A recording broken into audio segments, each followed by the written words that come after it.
tahun 2014 pada bulan Juni, ini seluruh kader dakwah Parmusi harus paham, beliau berangkat ke umroh, H-5 pemilihan presiden yang pimpin Ketua Umum Parmusi. Satu-satunya presiden yang berdoa langsung di depan Ka'bah dan pulang ke Indonesia terpilih sebagai Presiden Republik Indonesia. Doa Ketua Umum Parmusi ketika itu, ya, Pak Jokowi diberi kesehatan, diangkat harkat martabatnya di dunia dan akhirat. Dan alhamdulillah, sekarang sudah 2 periode menjabat, Bapak Presiden Jokowi tidak lupa dengan Ketua Umum Parmusi. Beliau datang ke forum ini. Bapak Presiden, Desa Madani ini memang kami abdikan dalam rangka untuk membantu keputusan pemerintah dalam upaya membangun sumber daya manusia dan ekonomi rakyat di desa-desa sebagaimana peraturan Presiden yang telah ditetapkan pada 2018 lalu, dan ini adalah bagian konkret dari Parmusi dalam berkontribusi untuk pembangunan bangsa dan negara. Bapak Presiden, di zaman kementerian yang lalu itu kami 5 wilayah sudah dikumpulkan oleh menteri yang lalu, menteri apa itu? BPN, ATR, Menteri ATR, 5 provinsi yang menjadi pilot project. Bapak Presiden sudah memberikan berapa butuh tanah Pak Usama? Saya bilang 90 hektar Pak Presiden.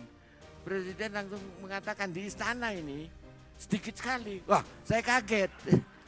90 hektar dibilang sedikit. Udah. Begitu direalisasikan bersama Menteri ATR ketika itu, jalan BPN di 5 provinsi yang jadi percontohan, ternyata untuk mendapatkan izin itu Bapak Presiden, kader-kader Parmusi dibawa pada telepon, Pak Ketum, kami dari meja ke meja dimintain dana ini. Nah, untuk apa? Katanya untuk ngukur, untuk ini segala macam. Tinggalkan saja segera, nanti saya laporkan Presiden.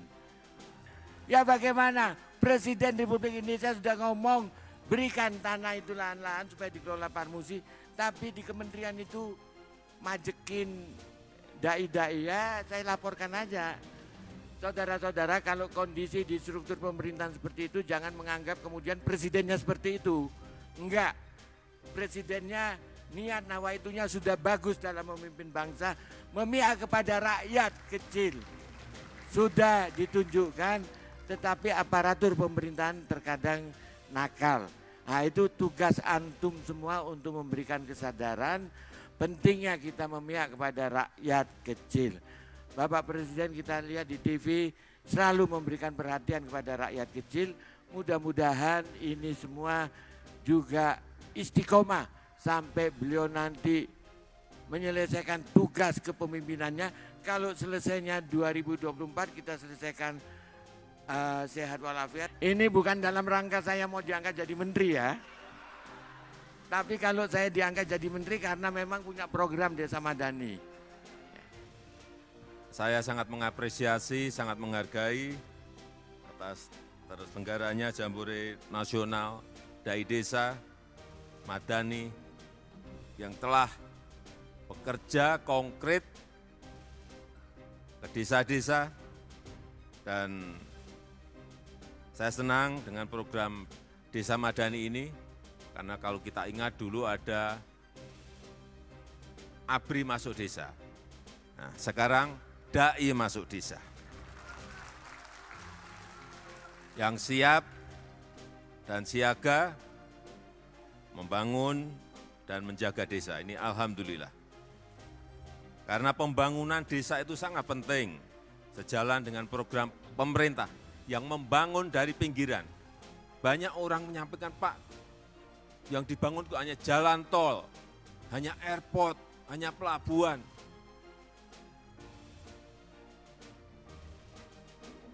Banyak yang lupa bahwa pemerintah itu telah memberikan dana desa sampai tahun ini sebesar 539 triliun kepada 74.800 desa di seluruh tanah air.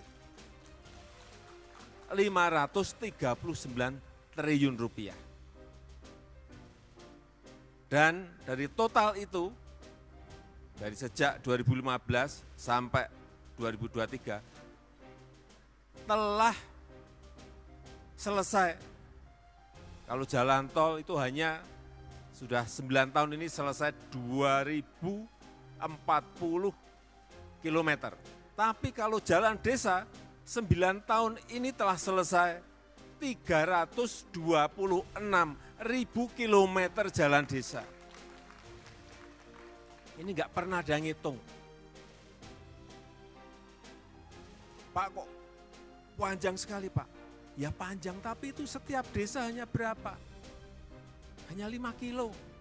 Karena kita punya desa 74.800. Kalau selesai 326 dibagi, hanya kira-kira 4-5 kilo per desa. Masih sangat pendek sekali itu.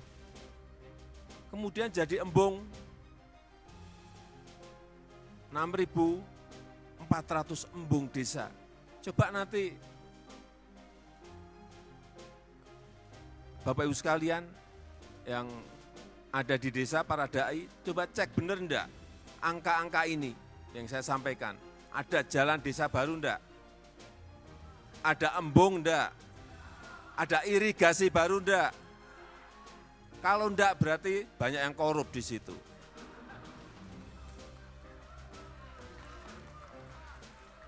Akan saya turunkan BPK, BPKP, cek.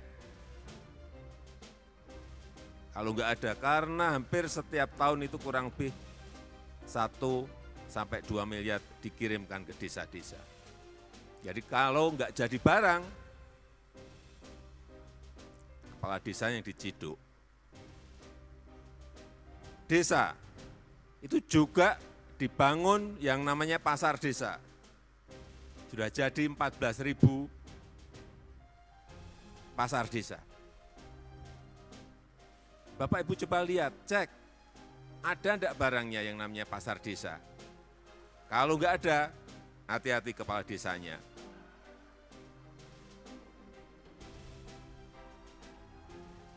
Oleh sebab itu, sekali lagi, saya sangat menghargai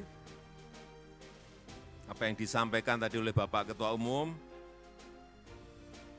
mengenai dai masuk desa.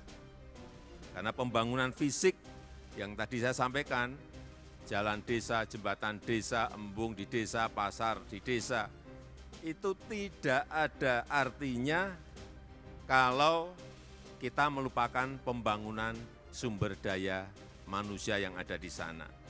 Khususnya yang berkaitan dengan karakter, khususnya yang berkaitan dengan budi pekerti, khususnya yang berkaitan dengan akhlak. Kalau tidak ada ini, uang itu hilang. Hilang karena kita ini jauh sekali, ngontrolnya akan sangat jauh. Rentang dari Jakarta sampai desa di pelosok-pelosok itu enggak, ngeceknya akan sangat sulit sekali. Sehingga sekali lagi, apa yang sudah kita kirimkan ke desa ini dapat bermanfaat optimal bagi umat. Dan disinilah peran para dai dan daiyah dalam rangka memperkuat pembangunan sumber daya manusia, utamanya yang berkaitan dengan karakter, budi pekerti, dan akhlak rakyat yang ada di desa-desa. Tadi mengenai apa yang disampaikan oleh Bapak Ketua Umum, mengenai lahan, tadi saya sudah bisik-bisik, kita urus lagi Pak.